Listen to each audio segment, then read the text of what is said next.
Hi, hello, and welcome. Thank you for joining us today. I'm Samantha Brown, the corporate resource chef here at Winston Industries, and you are in the Winston Food Service Kitchen, and we are with the man from Mississippi, the school nutrition guru himself, Corey Ainsworth. Just a guy from Mississippi, really. More than that, more than that. Corey, would you mind telling us a little bit about yourself and how you came to, what's your history with school nutrition? I'm a school nutrition brat. I'm a food service brat. I'm second generation, as a lot of us are.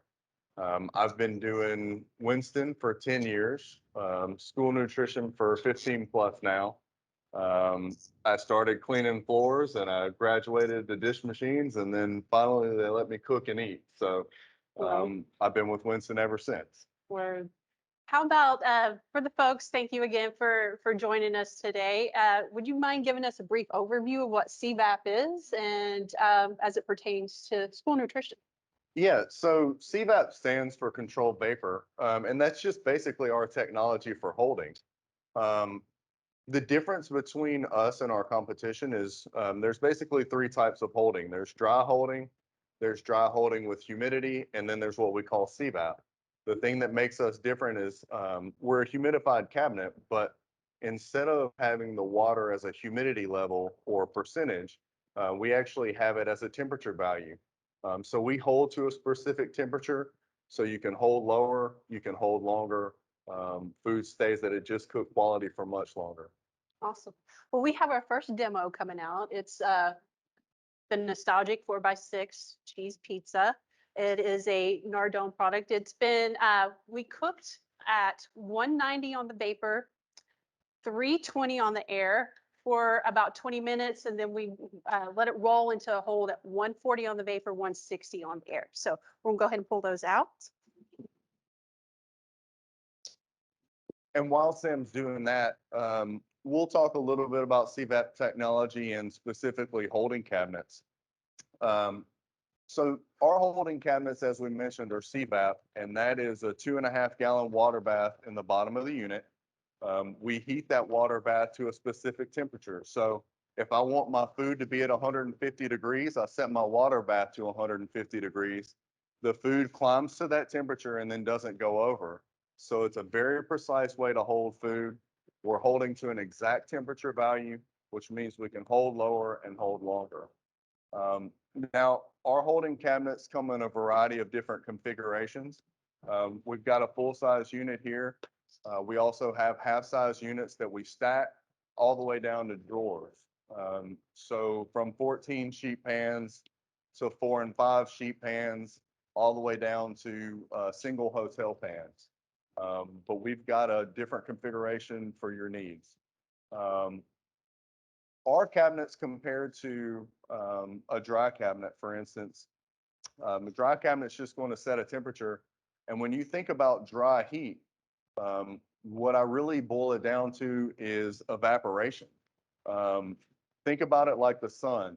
If I've got a piece of food sitting out in the sun, it's going to evaporate moisture and eventually become completely dried out. But evaporation is actually cooling the surface. So while I'm trying to keep the internal hot, it's constantly fighting against me by cooling the surface. So instead of using dry heat as our temperature source, we use the water bath. We set it to a specific temperature, and the environment surrounding the food, instead of just dry convected heat, is moist heat at a specific temperature. Our food wants to climb to that temperature. It wants to stay at that temperature, and it's going to remain there until you pull it. Now, correct me if I'm wrong, but in a full size unit, we kind of recommend 10 shelves. Like a full size unit's 14 shelves total. We can accommodate 14 shelves. For a lot of these frozen products like we're doing today, you're going to see a plethora of food demos. And of course, this first one's going to be pizza. 10 shelves seems to be the best configuration for these frozen IQF products, pizzas, chicken nuggets, chicken patties, and so on and so forth. So like I said earlier, our program for these cheese pizzas, 190 and 320. I had a second guessing myself. 190 on the vapor, 320 on the air for 20 minutes. Then it went into a hold where it's been in there for about 10, 15 minutes. Would have liked to be longer. I'd like to see, I think we both would like for y'all to see an extended hold on this type of pizza. But what you want to see is consistent browning from top to bottom, left to right, side to side. We do testing here. We do acceptability testing. So when we look at pizzas and we want to be consistent, we created a scale of sorts, a browning scale that allows us to kind of really hone in on that specific product, whether it's a Nardone or it's a Tony's or whatever product you're using. And it's just a way of measurement. So it makes us better and it helps you all on the other side. So, but what we want to see on this 4x6 pizza, especially underneath, is a nice, dry, soft, supple crust. So going back to grading and how we think about that, every student's every student's different. I would think that the grade, and you guys correct me if I'm wrong, but the grade schoolers, they like white pizza, no brown. If it's got brown on it, then they're probably not going to go for it. There's those couple kids that want that nice crusty brown collar. Now, as they get older, they start, They develop adult taste, right? and they want their pizza to look like the adults because they want to be cool like adults. Right? Well, it just tastes better. And then they grow up and they're like, adulthood sucks. I want to go back. But so this is a good example of what we would call an elementary cheese pizza. It's minimal browning. It's going to look, basically like it was when it went in, except hot and melted. Yep. There's not that much color to it. But one of the things that Sam was talking about a second ago is, keeping it to 10 sheet pans for a full-size cabinet. And I would definitely recommend that for something that requires some browning or some air to get to every pan level. When you're talking about a stretch cabinet, it's tight. There's not a lot of room for airflow in there. And when you put a lot of food in there, you're basically interrupting the equilibrium of the cabinet. You're introducing a cold product that you're heating up, or if you're holding, you're trying to keep it at that specific temperature and it's kind of fighting you. If you're holding something that's completely moist, you could get away with loading 14 sheet pans in there and not really having much differential because you're not worried about the airflow at each level. When you've got stuff like pizza, chicken patties, pizza is a very fickle product. It's hard to hold for an extended amount of time. You're really limited to cooking the quantities you need when you need it because you can't hold it for a long time. That's the cool thing about CVap. We can hold it for a long time. Yeah, absolutely. And just to go back to where would you use 14 shelves? And I was on one of the CVap school nutrition groups the other day, and someone was doing granola. And I was like, that would be a great demo to do 14 shelves for a school in CVap. And I think that is definitely one of those products where you can max it out. But guys, if you have questions, we've got Linda Bedell monitoring chat. Please just write it in there. And if we can't see it or if we can't address it, she'll give us an audio cue and make sure everybody's on mute. I forgot to say that at the beginning. I apologize. I got so excited. Corey's in the house. Sorry. It's nice to be able to do this live with Sam in the same kitchen versus having to do it virtually from my computer at home. I'm getting tired of my seat and my desk. So this is cool. This is a good experience for both of us. Absolutely. Well, it's good to have you here. So if Don't you have rub it in, Corey. Say that one more time. I just said, don't rub it in. Well, you'll be back, my dear. You'll be back. All right. So if there are no other questions about pizza, I am going to queue up some of these other demos while Corey discusses something that's on his mind. Yeah. So, we're talking about. Wait, guys, we do have a question. Just pulling it up now. I think the question is, how long did you hold the pizza? That was 10 minutes. 10 minutes. Yeah, we were. And how long can you? How long is it that you can hold the pizza? I think is probably going to be a follow-up question. I would shoot for a 30 minutes. 30 minutes seems to be the sweet spot. Yeah. So, and I would you know, talking about that, and we kind of separated the pizzas into elementary and then middle and high school with a little more color.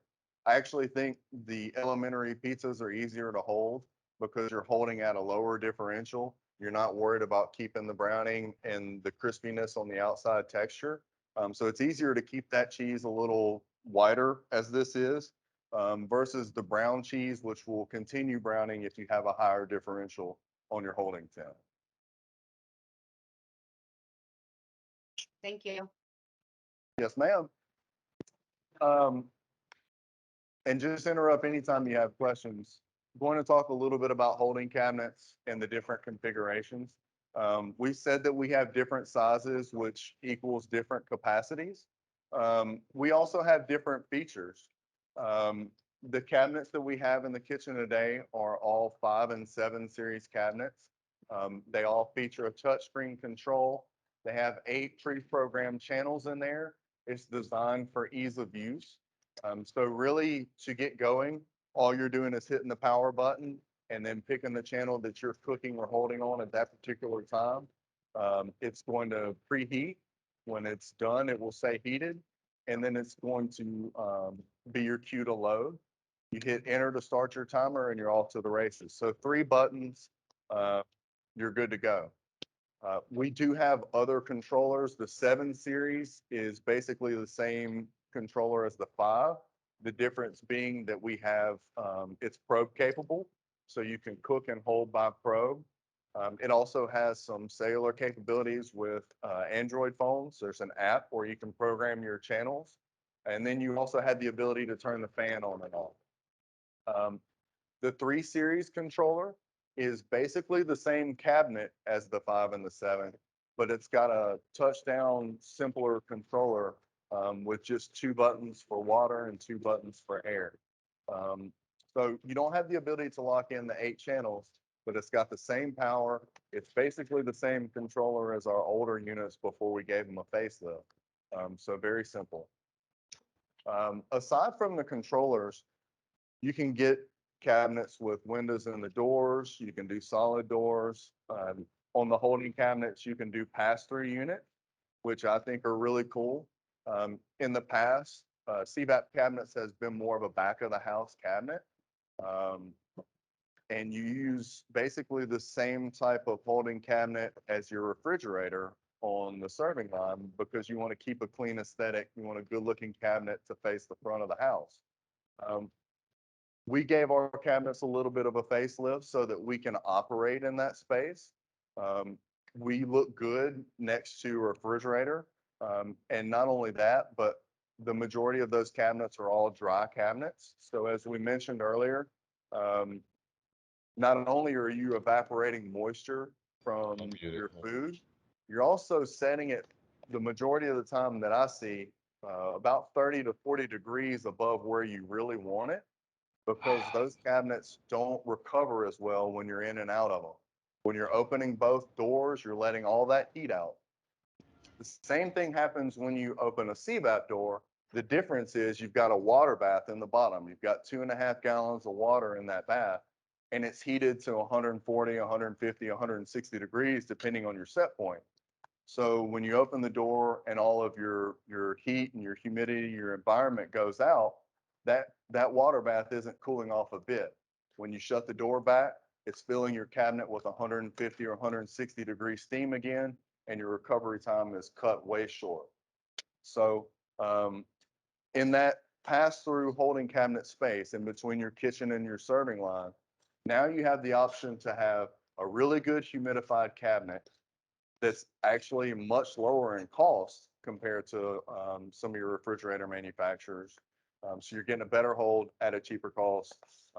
You're setting your cabinet at lower temperatures. It's going to last longer. So all around, it's a better fit.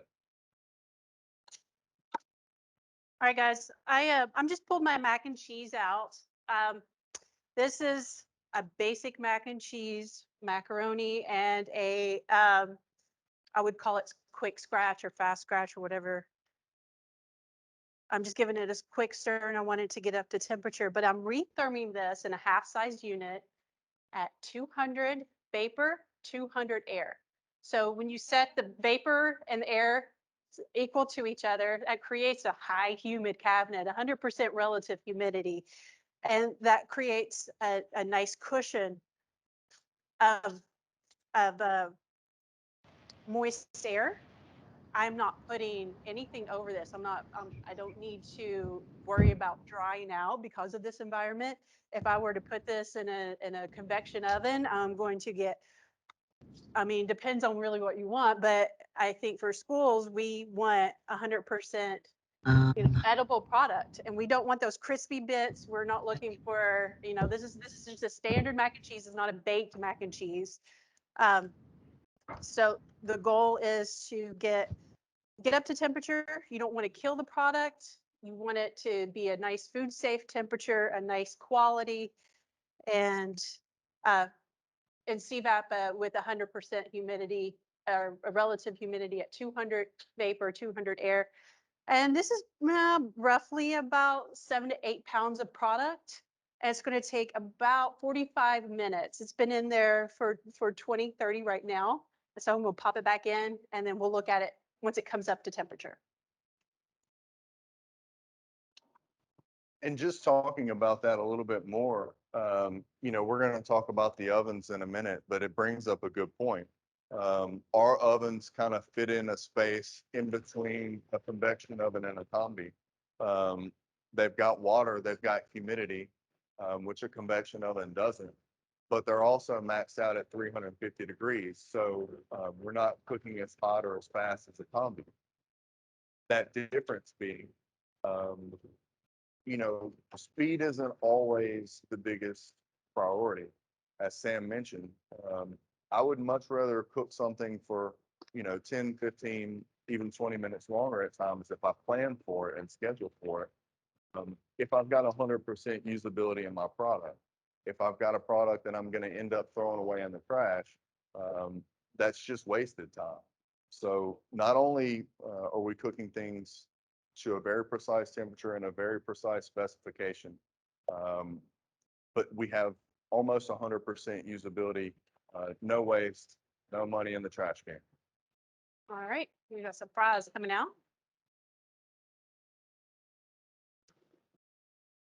The dreaded oven fries. By show of hands,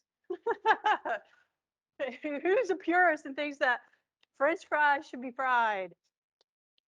Me. Yeah, I'm holding my hand up, but I'm pulling product out at the same time. So yeah, it's a challenge.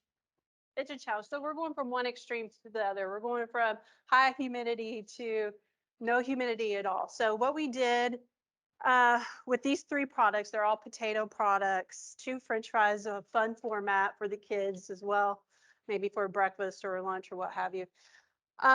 We turn the vapor off.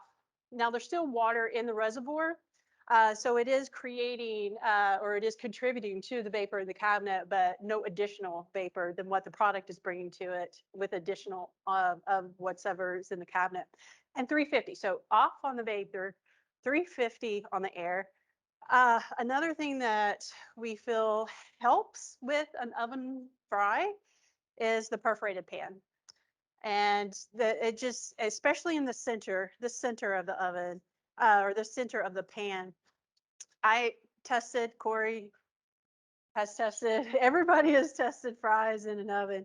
And when you use solid pans, this is the center is really kind of the weak spot. But these are what I would call an engineered fry.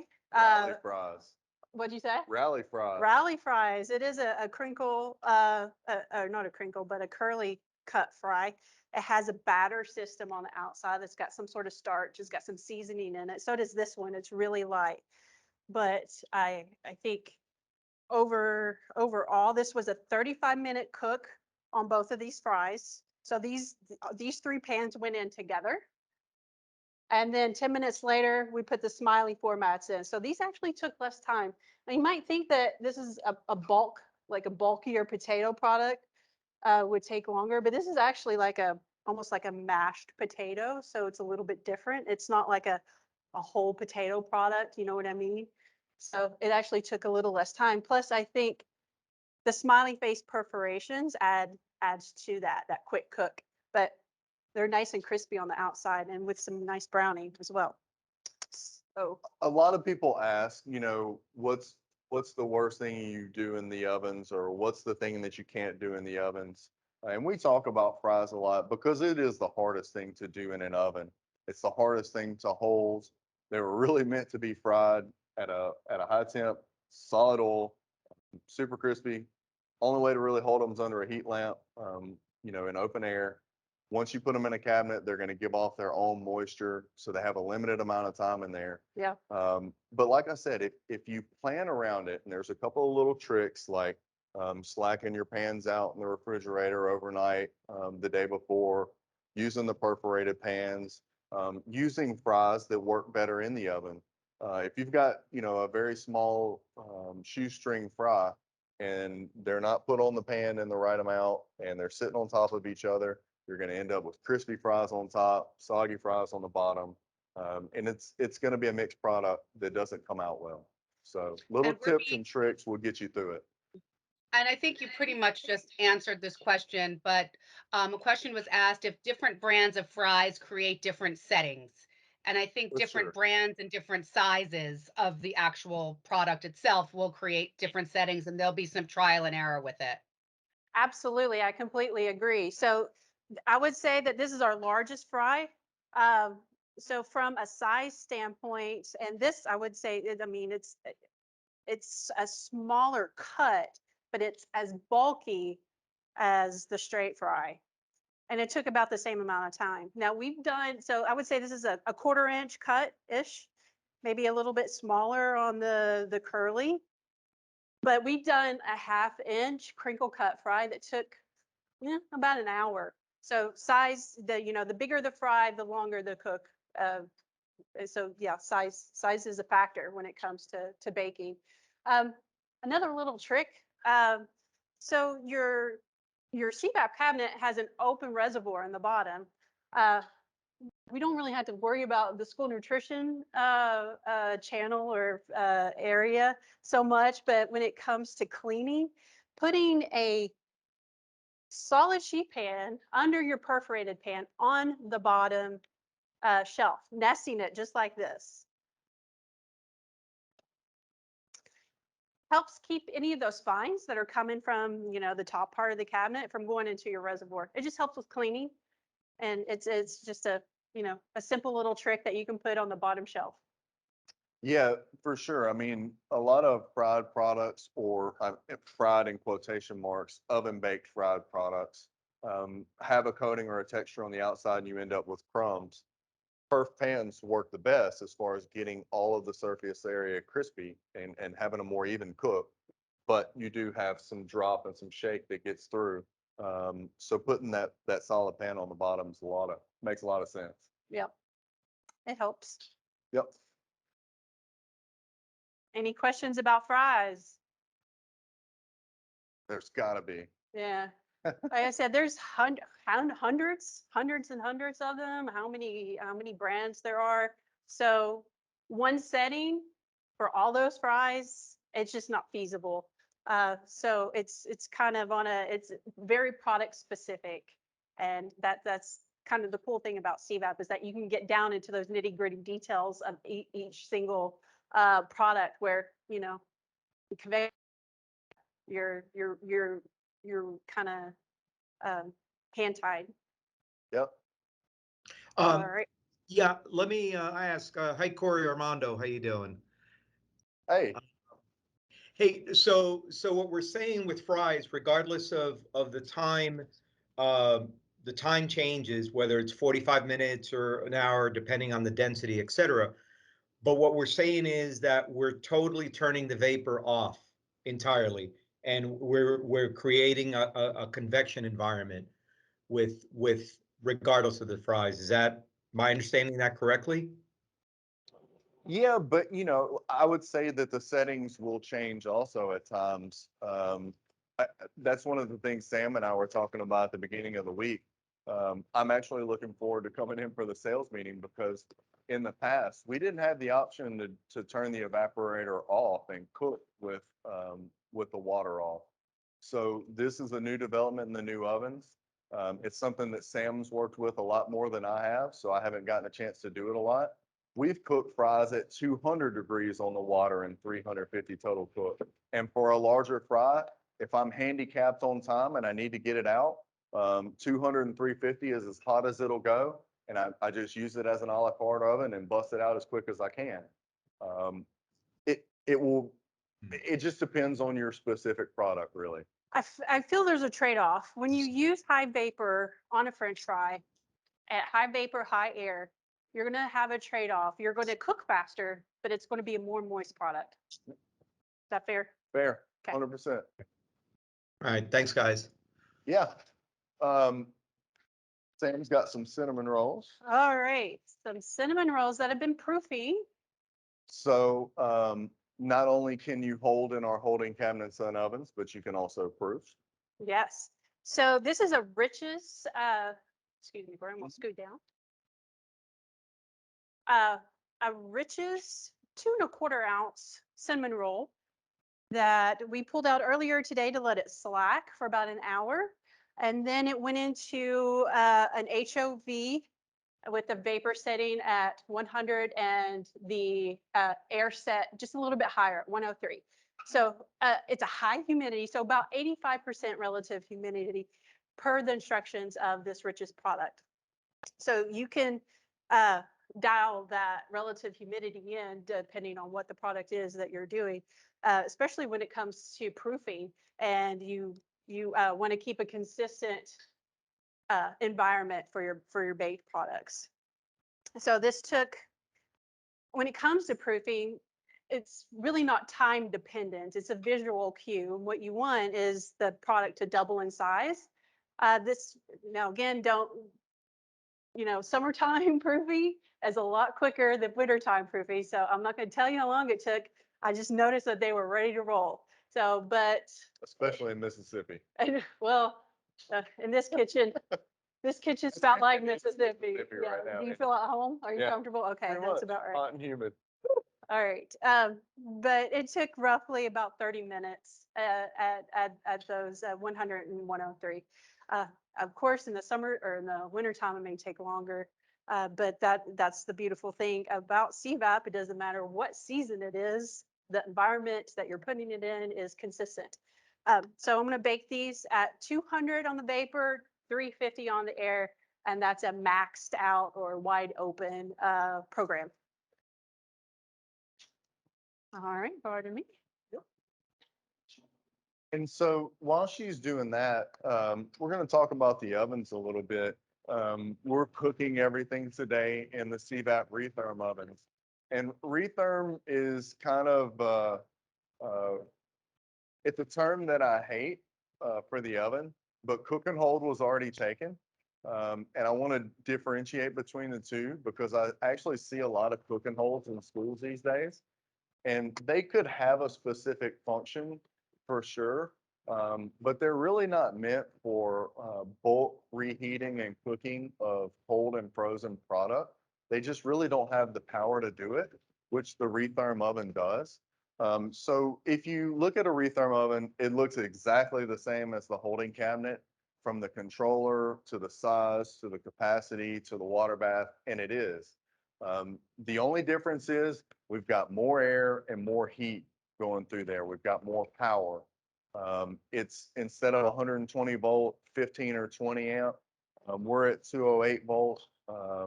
Single or three phase on the half size, three phase only on the full size cabinets. And we're pulling a lot of watts out of there. We also have an extra fan in there, so we're driving a lot more convection air throughout the cabinet. And that really allows us to knock out anywhere from 5 to 14 sheet pans of cold or frozen product in a school setting. I said earlier, the retherm oven is kind of the difference between a convection oven and a combi. I'm not going to have that 450 to 550 degree max temp. It's 350 max temp, and there's a reason we do that. At 350 degrees, and with only a certain amount of grease-laden vapors given off, you don't have to go under a hood, which is a huge bonus for this oven. I see it going into a lot of schools that are maxed out on hood space. They're serving 75% to 100% more kids than the school was actually intended for, but they have the same size kitchen. So what do? You max out your space in the kitchen and use a piece of equipment that can cook anywhere. I can use a retherm oven anywhere I have the outlet to plug it in. So 350 max temp, but instead of just the dry air like a convection oven, we also have the water bath. That water bath is heated up to 200 degrees. So it gives me a lot more versatility than just a convection oven. It's like having a combi. I can do the same type of processes that a combi can do, just at a lower temperature and a slower pace. But at, half to 3/4 the cost of a combi up front. And then, when you start thinking about the parts and the maintenance with chemicals and plumbing and, you've got water issues to boot. Even the upfront cost is less, but then also the extended cost throughout the life of the cabinet is going to be less as well. So I've got an oven that cooks um, basically the same type of items as the combi at a much lower cost, and it also doubles as a holding cabinet. I can use it just as an oven, I can use it as a cook and hold oven, or I can use it just as a holding cabinet. And Sam's demonstrating, different ends of the spectrum. We've gone from pizzas, which is kind of in between, to fries, which is a really crisp product. And now we've got broccoli coming out of the same oven. So we're going from crispy to moist Yes, and back again, and back again. right? Again, this is 200 on the vapor, 200 on the air, 100% relative humidity. So it's a gentle steam. And this has been in for about 15 minutes. This is a frozen IQF product. Can you do fresh? Of course you can. I will say would increase your time. Fresh takes a little bit longer than the already blanched and flash frozen vegetables. So I think the benefit of CVap versus a steamer is it's got your back, especially when it comes to vegetables. You can, of course, the max that we can go is 200 on that vapor. When you use a commercial steamer, 212 minimum. You walk away from it and you've got goo or mush or whatever you want to call broccoli that's overcooked, and no one wants to eat that. So I think that that's a huge benefit, is that the nice gentle uh, steam or vapor blanching, whatever you want to call that, is preferable. And of course, it depends on the size of the product. You can't just do. I'm not saying that you should only just do broccoli, but any of the vegetables in the spectrum. It does well. Any steamable vegetable, you can roast vegetables, though. This is a steam application. I forgot It what. came out nice. Yeah, No, that it looks looks great. great. It If looks great. there are ways, 200 for 15 minutes is not a long amount of time. Some of these we're cooking in the half size, some of them we're cooking in the full size. Your time will be dependent on A, how cold the product is when it goes in, B, how much product you have in there. Obviously, the 5-pan units are going to cook quicker than the 14-pan units because I've got a lot less cold product in there. But the other thing is the temperature. We cook these at 200. I could easily cover some stuff and increase my air. So I'm increasing the temperature inside the cabinet to 200 plus 50, 200 plus 100 if I'm really in a time constraint. Mhm. I'm not hitting the top of it with the browning if I'm covered, but I'm decreasing the amount of time it takes to get things done. So there are ways to play around with it. I think another issue with the steamer, especially if you're using like I don't know, like a 4-inch hotel pan, and you've got product on top of product on top of product, and it's stacked. You know, the outside stuff is going to go mush, and the inside stuff is still going to be kind of toothy. This is about 3 pounds of product per shelf. And, you want to do a nice single layer. Of course, you don't want to stack it up. I mean, that's just a good protocol or a good step to take. So that's, I think, another a benefit for CVAP versus a steamer. And, you know, vegetables are an obvious choice for something that comes out of a steamer, but one of the cool things that I see us do in a CVAP retherm oven is hamburgers and proteins.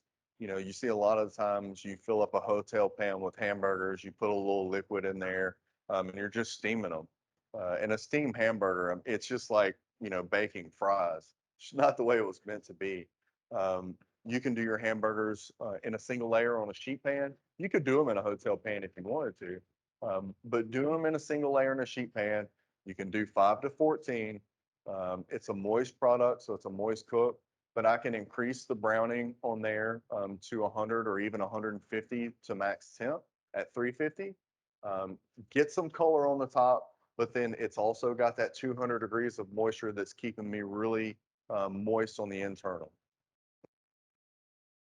Can you grill cheese in CVAP? Absolutely. Absolutely. Absolutely. We You get can. that question. Yes, yes, And we we can do did. grilled cheese, and we did, and we'll show you.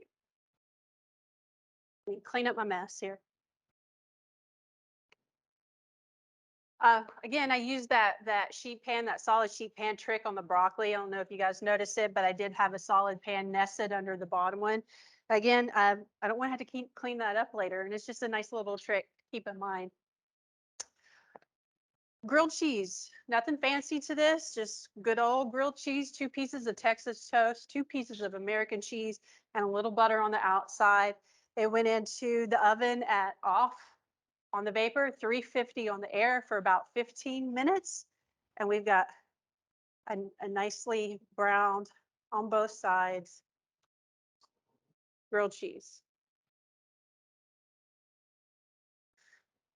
And it's got a little crunch to it. So there's some evaporation that was happening. I don't know if you guys could. I don't know if that's picking up, but Sounds good to me. yeah. All I need is some vegetable soup. Well, I think we might have some coming. So nice and melty on the inside, ooey gooey goodness on the inside, on the crispy on the outside, ooey gooey goodness on the inside. So thinking in terms of this, you know, we're doing another crispy concept again with grilled cheese, where we're browning the outside. But I could have very easily had a stacked unit, 2 half sizes. I could be doing grilled cheese on the top, and I could be doing chubs of soup on the bottom. Um, I could be doing a moist process on the bottom. I could be doing another crispy process. But we really have the ability to do everything along the spectrum, from proofing to moist cooking to crispy cooking and in between. A lot of versatility there. All right, so from here, we've got chicken patties, we've got soups that come out and cooking bag products. And I'm gonna go check on those real quick. Okay, All right. cool. Yes, all right, okay. So, we're going to do a couple more demos here that will kind of show the different types of products that you can do in a school setting. I'm going to talk about some of the things that you might not think about doing in a school setting. A lot of our customers in the general market and chain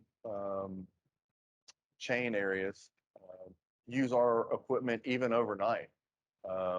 They use their equipment the entire time during the day, and then they will load it up with large proteins or even chubs overnight, let them retherm, and then go into a hold.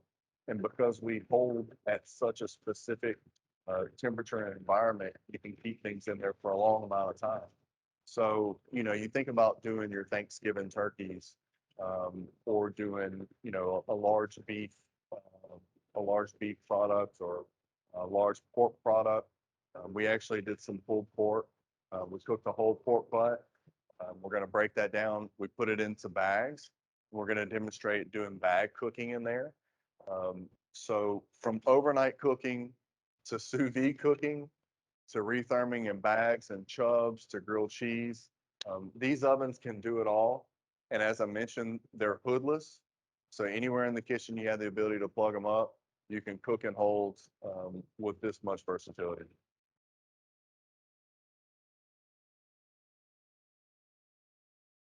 All right. we're being asked the questions. Okay. Are there any school food items that don't cook well in CVAP? Well, we've already shown the one that I personally think is the worst, and that's French fries. And I actually thought that was a great product that came out, whether it was the Smileys or the Curlies or just the seasoned fries. All of them had a very even cook. There was very few what we call browning zones.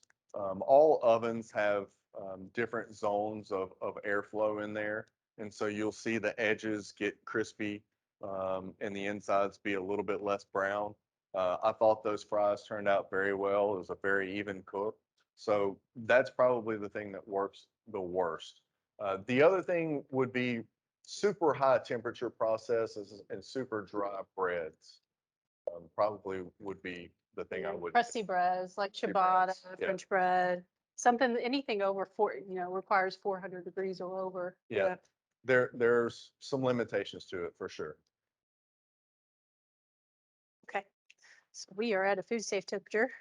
The soups are not quite ready yet. Okay. But we've got pulled pork, 2 different varieties, and a taco, a seasoned taco chicken, shredded chicken product, all cooking bad, all done at 200 vapor, 200 air. And there's two in the pulled pork world. There's really 2 options. You can get it with sauce or without sauce, and we've got an option of both. And this took about, I think I have to go back and look. I think it was about 35 minutes to get up to 165. But I did not check the temperature on this guy, so let me do that. We may have to put this guy back in. And that's the That trick. that 35 minutes, Sam, that was thawed product. No, from frozen. From frozen. That was from frozen. 35 minutes. Oh, sorry. The soups were frozen. I apologize. The soups were frozen. The meats were, these 2 meats, the pork was thawed. The taco was frozen and it still took 35 minutes. Again, it just depends on the size of the product. This is about a 2-pound bag. Is that right? Yeah. Oh, Yeah. sorry. It's a 5-pound bag. The bigger the bag and the more amount of pans of frozen product that you put in there, again, will affect your time. But a lot of ovens can't even do this. You think about doing it at a higher temperature in a convection oven. You got to worry about burning the bags and having bags open up on you inside the cabinet. Yeah. With CVap, you don't have to worry about that. And something like a chub, it's going to hold really well. So from a labor point of view, I can have those retherming in there at 200, 200. They're going to automatically drop into a hold at whatever temperature I set it at when that cook time is done. I don't have to touch them again until we're ready to serve or until I need them on the line. So labor can be freed up to be doing something else in the other parts of the kitchen. The oven is set it and forget it. And it's your true partner in the kitchen. Okay. Oh, Grilled cheese. I see what What you're about, doing. you know what I'm doing? I see You know what you're doing. Okay. Yeah. Grilled cheese, barbecue pork. If I can get it, I think my, Kind of reminds me of the Georgia Equipment Academy. It was the first show that Sam and I worked together. For anybody who hasn't been to the Georgia Equipment Academy, it is the best school show that I go to, and I'm including the national show. I'm an equipment person. It's all equipment focused, so a little bias there. sure. But as far as equipment education, I think it's invaluable to the directors there in the Georgia school market. Rotating groups, small 30 person rotating groups. Sam and I did baked potatoes and pulled pork, made some loaded baked potatoes, turned out beautifully. Now she's got a loaded grilled cheese, also turned out beautifully. Yeah, I think kids love the mashups here. You could easily put grilled cheese on this or whatever, taco seasoning, and just kind of make it a little more interesting, more kind of a food truck vibe. Absolutely. And it's so simple. It's things that you're already doing that you can, mash up and make a little bit more interesting at lunchtime. So we got You chicken smell it? patties. Do you smell it? Cinnamon rolls? Yes, Absolutely, yes.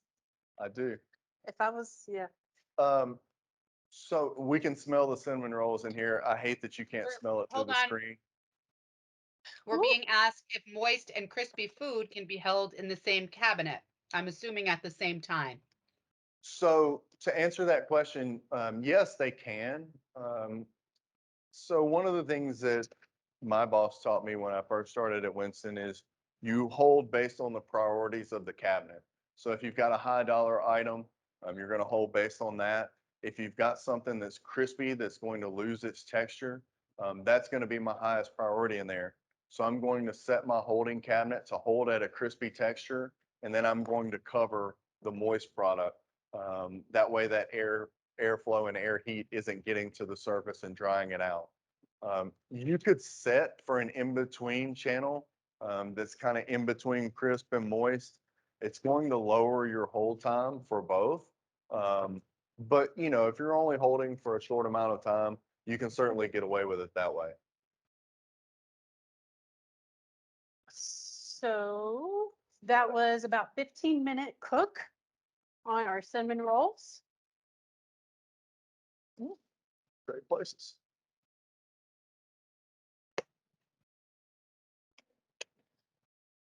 So about 30 minutes on the proof, but it also depends on just from visual standpoint, what do you think it looks like from a double side? It started about 1.5 inch diameter, and of course it's increased to well over 3, I would say.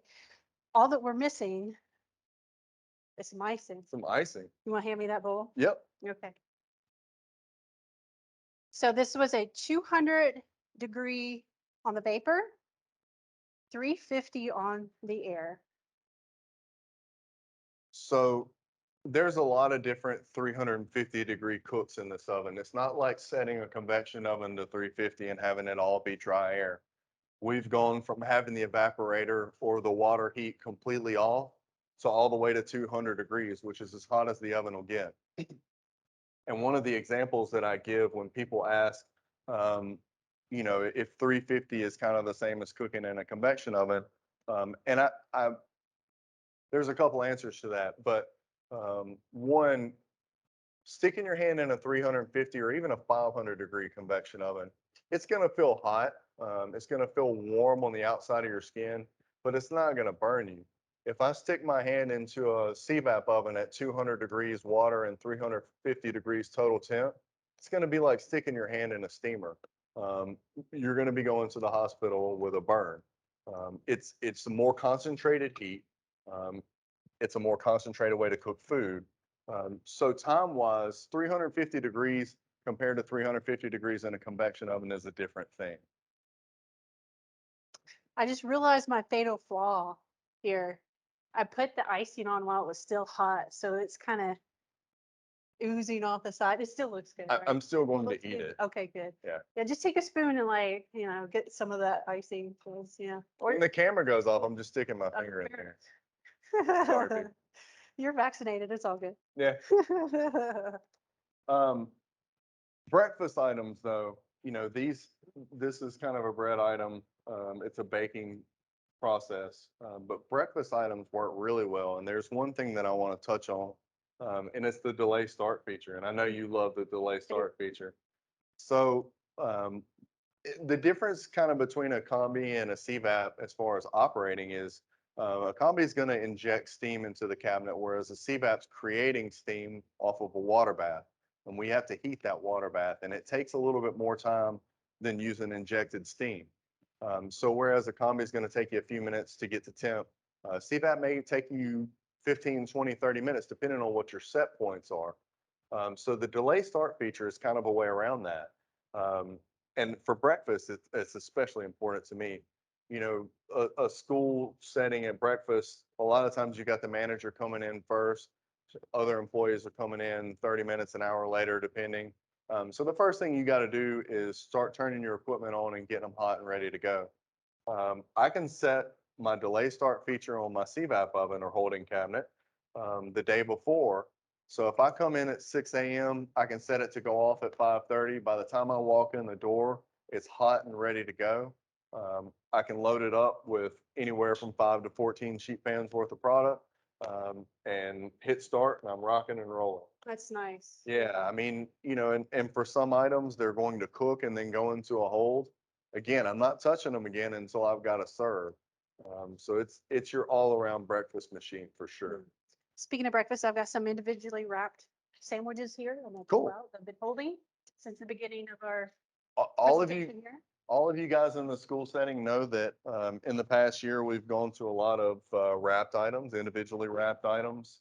CVap is especially suited to cook and hold those items. We saw with the bags earlier, you don't have to worry about bags melting or busting inside your cabinet. The same thing with these sausage, egg, and cheese biscuits. They're all individually wrapped. Ham, well, egg, and cheese croissant. Sorry, I didn't mean to Ham, egg, and correct you, cheese but croissant. I mean, I'm just thinking about my breakfast. Oh, that's true. Okay, Um, fair enough. Load them up on a sheet pan. They're gonna retherm to 165. Go into a hold. Again, you don't have to touch them again until you're ready to serve. They're going to hold really well because all you're doing is keeping them hot. They're wrapped, so you're not really able to affect the texture on the outside. You're really just heating them up.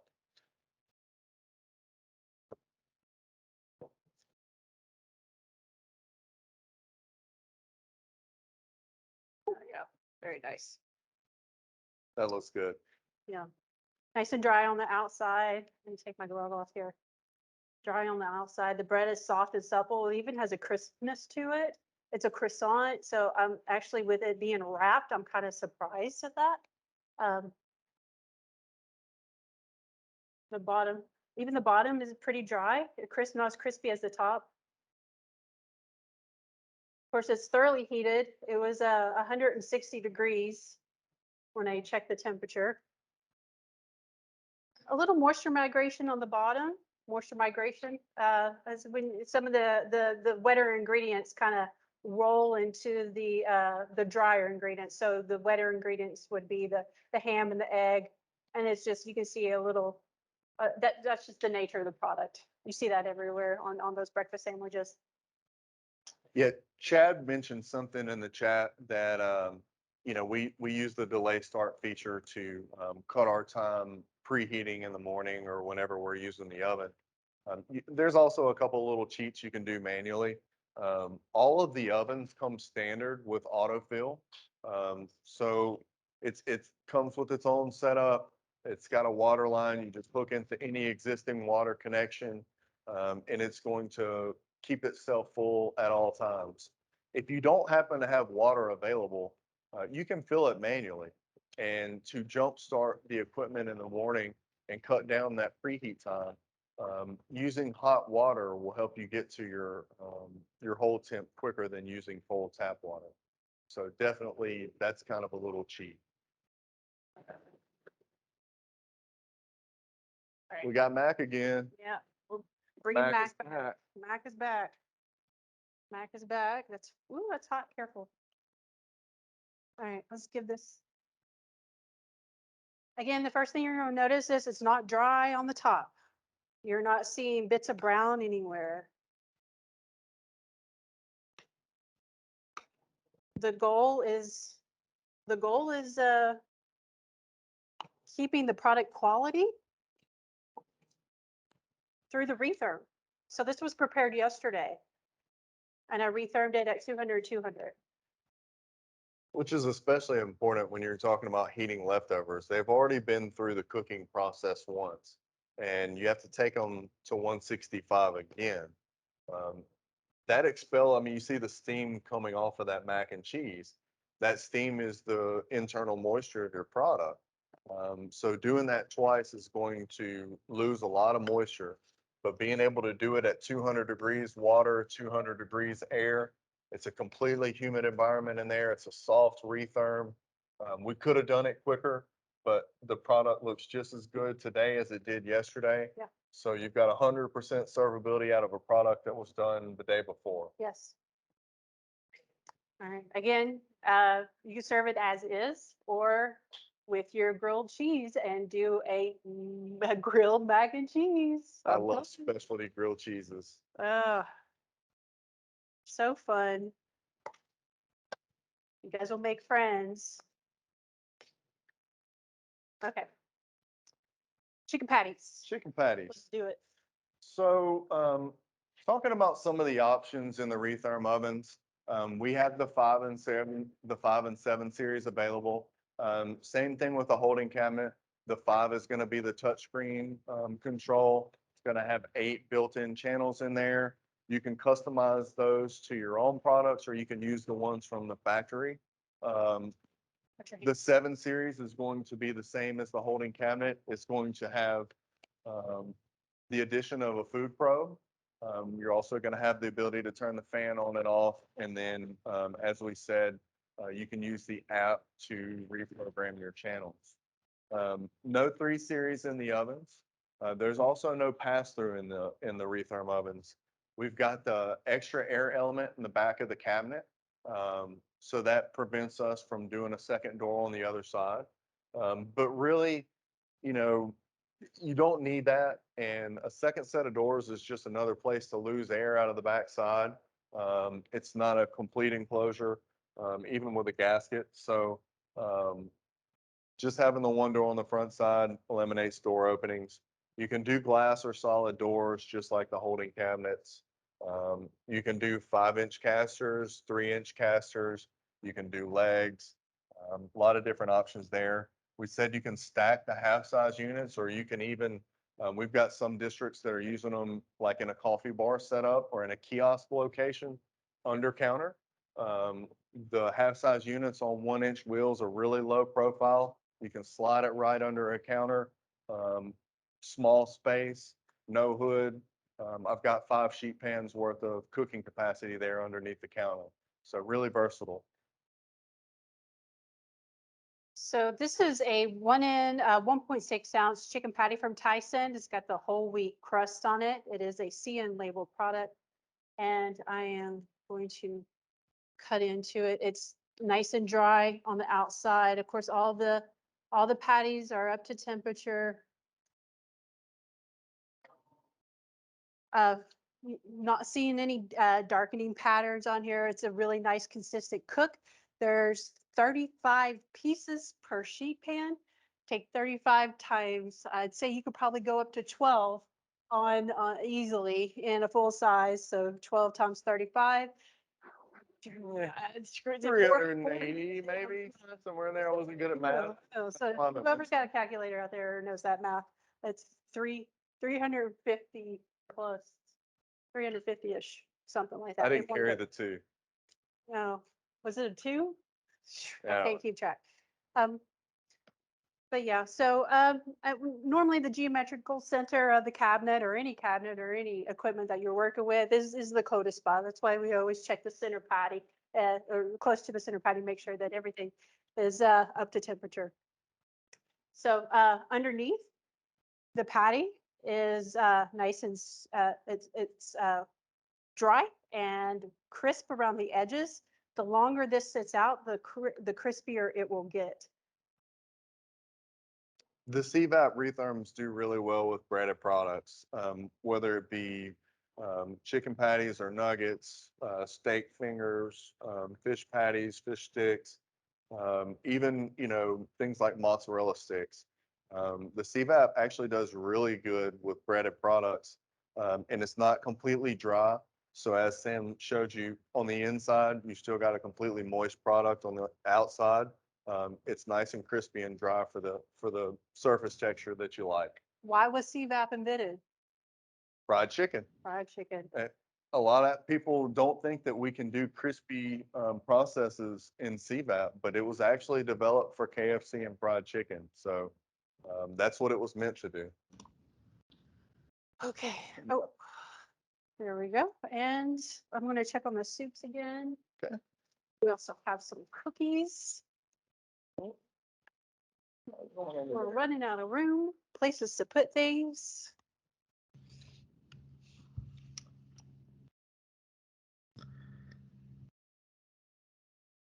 All right. All right. Where are you at? Let's see. I'm going to check the soups and we have cookies. Let's look at cookies. Cookies. Cookies. We got two types. Get them up. I am the cookie monster. I'm going off. I'm going off. I'm going off.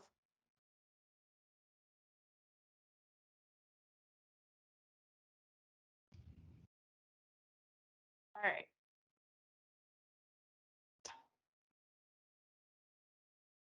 So these were baked earlier, and I wanted them to cool because I wanted to show you the underside of them. Um, can you bake cookies on? Obviously, you can do baking in CVap, but I'm referencing more the pan. I've got two different pans here. I've got a solid sheet pan and a perforated sheet pan, and I didn't do anything special. All I did was put a piece of parchment on it. So if you run out of solids and you need to do cookies and all you have are perforated work just as good. I also want to just, it's a comparable cook. Took the same amount of time. And yes, some nice browning too. So this is my perforated pan and this is my solid pan. So it does a comparable cook on cookies. Absolutely.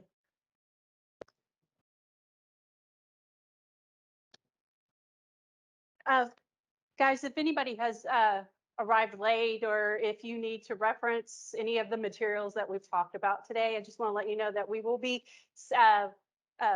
downloading the video of the copy and uploading it onto YouTube. So you'll have that as a reference for future purposes. All of our live sessions will be recorded.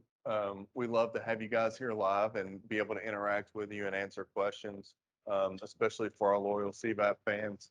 But we are recording them, so if you know anybody that you think would like to see this, just let us know. We'll be glad to shoot that out to you.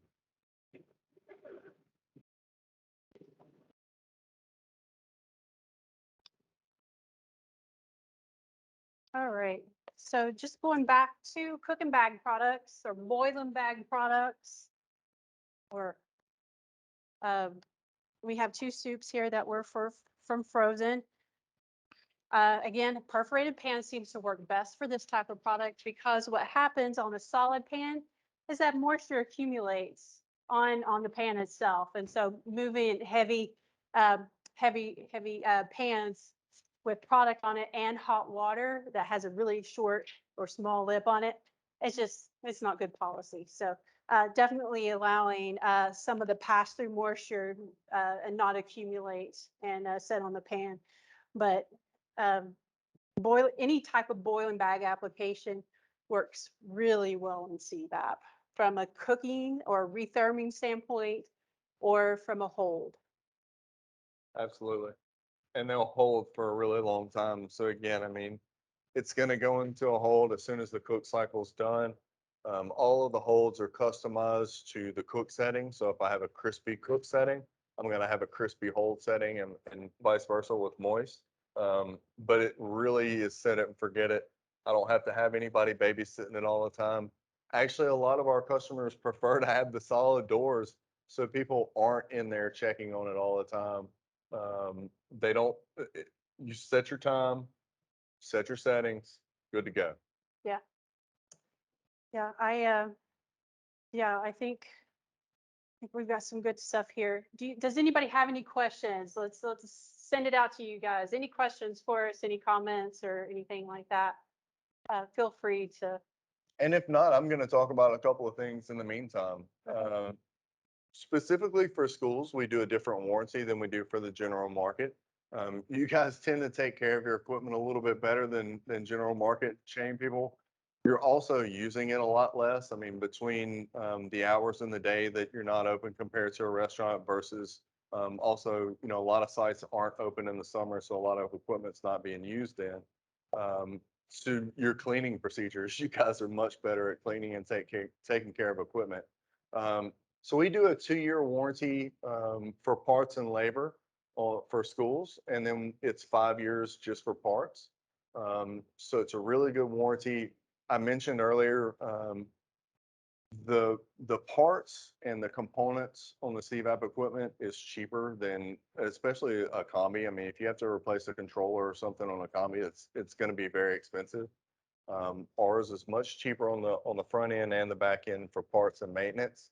But with a 2-year parts and labor warranty and then a 5-year warranty on parts, you're covered for basically the lifespan of the equipment and then some. It's really, honestly, if it doesn't go wrong in the first 30 to 60 days, and that's generally from something that got missed during the QC process or something that got knocked loose in freight, or just a bad component. We usually see those things within the first couple of months, and then after that, I generally don't hear about the piece of equipment again. So 2-year warranty, 5-year parts. We also do a trade-in program. It's not specific to schools, but I think we started that for schools several years ago. It's a cool program, and it's basically just an incentive to purchase CVap equipment. So what you would do is take an existing folding cabinet or oven or cooking piece. It's got to be apples for apples, so a holding cabinet for a holding cabinet, cooking piece for cooking piece. But for the full-size ovens, it's worth up to $1,000 rebate. For the full-size holding cabinets, it's worth up to $500. If it's a Winston piece, there's an extra $250 in there. But so it's post-sale. So you would buy a CVap piece of equipment, holding cabinet or oven.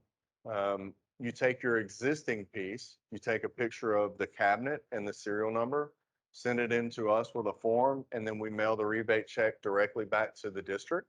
It's not going through a dealer, it's not going through anybody else. It comes straight back to the district. You can use that money to invest in parts or equipment. You can use it to send somebody to conference. You can use it to give somebody a scholarship to learn a new skill. It's your money. Do whatever you want to with it. It's an incentive to purchase CVap equipment. Your used equipment, I'm not coming to pick it up. I don't have that much time and I don't have a truck to do it. So take that existing piece of equipment, break it down and use it for parts, auction it, move it to another site. We don't really care. We just want some CVap in your kitchen. Absolutely. At least he's honest, man. I mean, I gotta agree. All right, guys. We just got, wait. We just Oh, got the sorry. $1 million question. Oh, snap.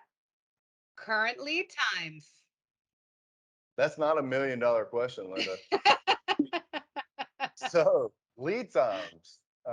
I'm sure this is the summer, so you're currently purchasing equipment for the next school year and getting prepared with renovations, new builds, replacing old equipment. You've undoubtedly seen that lead times are through the roof for not just us and everybody else. I can't even tell you what our current lead times are. I can't count the weeks right now. The bottom line is it's a struggle to get parts for equipment. It's a struggle to get labor. I was with a director before I came up here. They were hiring 60 positions for the school district. That's a lot. We're doing the same thing here. We have been in the range of 15, 16, 17 weeks here lately. We're going to get that back down, but right now the global supply chain is just decimated, and we're all waiting for parts and people. So. Yeah, speaking of labor, we've had a lot of people from customer care and marketing kind of pitch in the factory today and this week. So we're The good news is we're all learning helping how out. to build cabinets. The bad news is that's not typically our job. Right. So Whatever we got to do though. whatever we got to do, We're here. we'll sell out. All right. I think I saw another question in there. Was too. there another $1 million question? No. We get $1 billion No, question? everything else was covered. Okay. Except someone's asking about Series 3 holding. That's the only question. I don't know what the exact question is. We do Okay. have holding cabinets available in Series 3, but I don't know if there's a more specific question.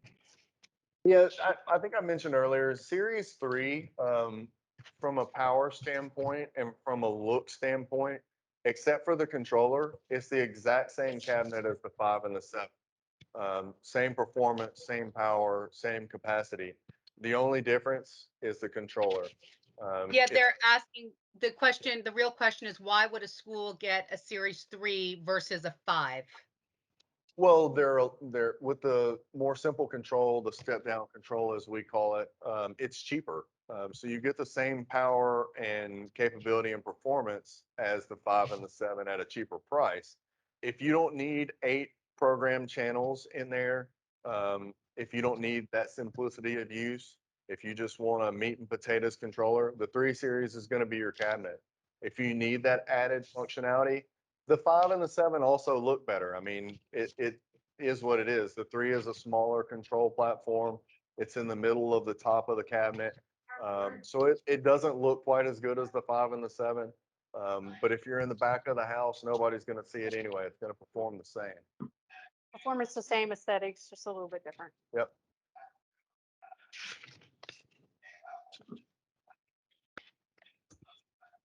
Well, I you believe guys, that's it for the questions. fair, Okay. fair enough. Thank you, Linda, for doing that for us. We appreciate it. I'm sure we'll do school nutrition segment 2.0 at some point. We'll let you know when that happens. We have done overnight cooking. We have done sous vide. Our next one, we don't have planned out yet, but as soon as we have our final meeting, we'll send out, everybody will know, LinkedIn I'm so poor with social media. Oh my gosh, I'm so bad. Facebook, I know Facebook. LinkedIn, I know LinkedIn. I just got an Instagram account. I'm the millennial on the other end of the spectrum that hates technology and social media, so I suck at it. But we're on all of them, and you can catch all of our videos, our pictures, our posts on there. We'll also be participating in the annual national conference for SNA this year. Unfortunately, it's not going to be live in Chicago. We're doing it virtually. But we are going to be doing some culinary demos. We're going to be participating in all directors pass, and we'll have a booth, of course. All of our salespeople will be in there to answer your questions. Come and visit us. Come check out the culinary demos. Just come say hey. Be good to see everybody's face. For real. And stay tuned for more of our live events coming up in the near future. All right. If there aren't any more questions, everybody. Oh, So happy to contact CPK. I love working with them. I still am not 100% clear on what I'm looking for. I didn't catch all that. It was a little muffled. yeah, I didn't catch it either.